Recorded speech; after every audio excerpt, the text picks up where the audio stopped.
أعوذ بالله من الشيطان الرجيم. بسم الله الرحمن الرحيم. الحمد لله رب العالمين، والصلاة والسلام على سيدنا محمد وعلى آله وأصحابه أجمعين.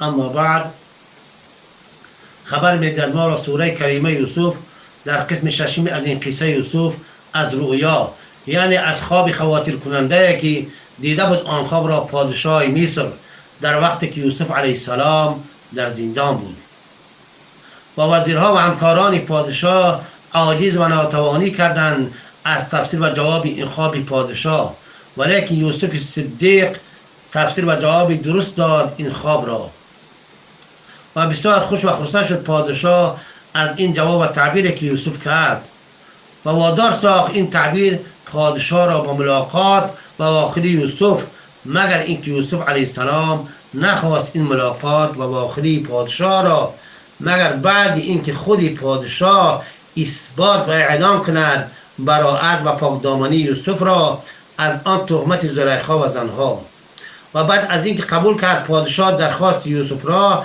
و ثابت شد براءت و پاکی یوسف از تهمت زلیخا و آن زنها، حاضر شد یوسف و پیش پادشاه معزز و مکرم، یعنی با عزت و شرف. و همین خواب پادشاه بود که سبب آزادی یوسف علیه السلام شد از زندان. و گوش دهیم به آیات های این سوره، همه اینها را به ما و شما خبر می دهند. اعوذ بالله من الشیطان الرجیم. وقال الملك إني أرى 7 بقرات سمان يأكلهن 7 عجاف و7 سنبلات خضر وأخرى يابسات يا أيها الملأ أفتوني في رؤياي إن كنتم لرؤيا تعبرون. و گفت پادشاه، هر اینا من بخواب میبینم که 7 گاوی فربه میخورن آنها را 7 گاوی لاغر، و میبینم 7 خوشه سبز را و 7 خوشه دیگر خشک را. ای جماعت جواب من دهید در باب خواب من اگر خواب را تعبیر میگویید. یعنی وقتی که الله پاک خواست یوسف علیه السلام را از زندان آزاد کند، این خواب عجیب را به پادشاه نشان داد. یعنی پادشاه این خواب را دید که تعبیر این خواب شامل حال همه مردم بود و جواب و تعبیر این خواب را تنها از زبان یوسف گرفته میشد. و دیگر اینکه به سبب این جواب و تعبیر خواب فضل و شرف و علم یوسف آشکارا میگردید و قدر و مقام و منزلت یوسف در نزد پادشاه و مردم بلند میگردید. و دیگر اینکه از قضای الهی پادشاهی که امور ملت و منفعت‌های مردم در دست او بود این خواب را دید و پادشاه از این خواب خواطر و به وحشت افتاد. به همین خاطر خردمندان و عالمان مردم را جمع کرد و گفت من در خواب 7 گاو فربه و چاق را دیدم که میخورم و اینها را 7 گاو لاغر، و دیدم که 7 خوشه سبز و 7 خوشه خشک را. و گفت به عالمان و دانشمندان قومش، ای بزرگان، اگر خوابها را تعبیر میکنید نظر خودتان را درباره خواب من بیان کنید. و اینها چی گفتند بزرگان قوم؟ اعوذ بالله من الشیطان الرجیم. قالوا اضغاث احلام و ما نحن بتأویل احلام بعالمین. گفتند این خوابهای شوریده است و ما نیستیم به تعبیر خوابهای شوریده دانا. یعنی گفتند عالمان و دانشمندانش اینها خوابهای پریشانی و شوریده هستند که جواب و تعبیر ندارند و در حقیقت ندانستند تعبیر این خواب را و به همین گونه برای خودشان عذر آوردند که در واقع عذر به ها عذر نبود. پس گفتند و ما نحن بتأویل احلام بعالمین، و نیست ما به تعبیر خوابهای شوریده دانا.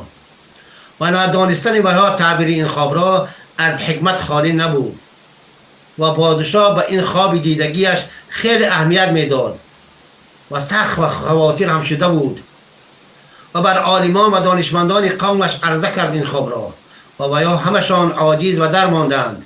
و این از لطف مهربانی الله رحیم بود و یوسف علیه السلام که آن خواب را تعبیر کرد و عزت و شرف نزد ویها به دست آورد. اعوذ بالله من الشیطان الرجیم. وقال الذين نجا منهما وادكر بعد امة انا انبئكم بتأویله فارسلون. و گفت آن که نجات یافته بود از آن 2 کس به یاد آور بعد مدت من خبر میدهم شما را به تعبیر این خواب، بس بفرستید مرا. اعوذ بالله من الشیطان الرجیم. يوسف أيها الصديق أفتنا في 7 بقرات سمان يأكلهن 7 عجاف و7 سنبلات خضر وأخرى يابسات لعلی ارجع الى الناس لعلهم یعلمون. گفت ای یوسف ای راستگو، جواب ده ما را در این خواب که 7 گاو فربه میخورن و اینها را 7 گاو لاغر و 7 خوشه سبز و 7 خوشه دیگر خشک بود که من بازگردم به سوی مردمان تا ویها بدانند. یعنی و یکی از آن 2 جوان که نجات یافته بود و این جوان همان کسی بود که در خواب دیده بود که برای ساختن و درست کردن شراب انگور می فشارد و یوسف وی را گفته بود که پیش پادشاه رفتی از من یادآوری کن و خبر به حال احوال من را به پادشاه برسان. قسم 5 این سوره را گوش کنید، آنجا این معلومات را میگیرید. و پس از گذشته سالها این جوان تعبیر یوسف و گفته یوسف به این جوان که خبر و حال احوال من را به پادشاه برسان فراموش کرده بود. حال این وقتی که تعبیر خواب پادشاه لازم شد به یادش آمد که یوسف بود در زندان، تعبیر خواب را خوب میدانست و او در زندان است و به من چه پیامی به پادشاه گفته بود. حالا این کارها در یادش آمد و دانست که یوسف میتواند این خواب را تعبیر کند. به همین خاطر گفت من شما را از تعبیر این خواب خبر میدهم، پس مرا به سوی یوسف بفرستید تا از او درباره این خواب بپرسم. پس پادشاه فرستاد او را به طرف یوسف و زندان. پس آمده رسید به پیش یوسف، گفت ای یوسف ای راستگو، درباره 7 گاو فربه و چاق که 7 گاو لاغر آنها را میخورند و درباره 7 خوشه سبز و 7 خوشه خشک و ما پاسخ و جواب ده تا اینکه من به سوی مردم برگردم. امید است که آنان بفهمند و بدانند. اعوذ بالله من الشیطان الرجیم.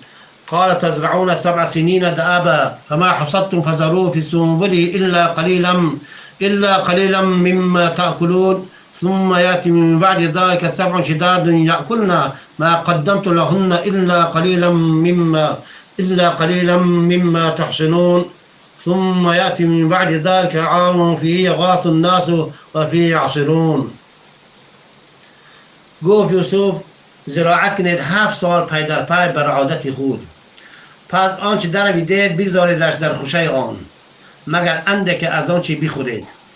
باز می آید بر از آن 7 سال سخت میخورند آنچه سابق ذخیره نهاده بودید برای آنها مگر اندک از آنچه به احتیاط نگاه دارید.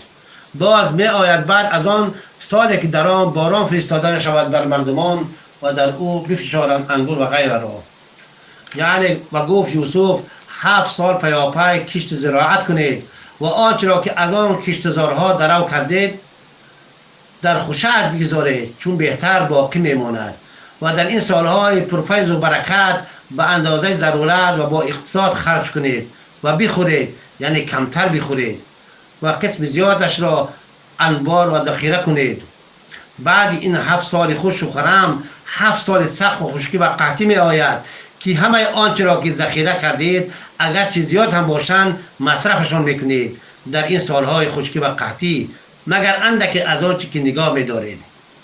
بعد از آن سالهای سختی و خشکی و قحطی سال می آید که مردم از نعمت باران برخوردار می شوند و آب و شیره و میوجات را می جفند و می کشند و می فشارند، یعنی باران که در آن سال زیاد می شود و غلجات فراوان و رزق و روزی مردم زیاد می شود تا اینکه انگور و مثل انگور دیگر میوجات را می جفند و می فشارند و شیره آنها را می گیرند که افزون و زیاد از خود خوراکشان هست.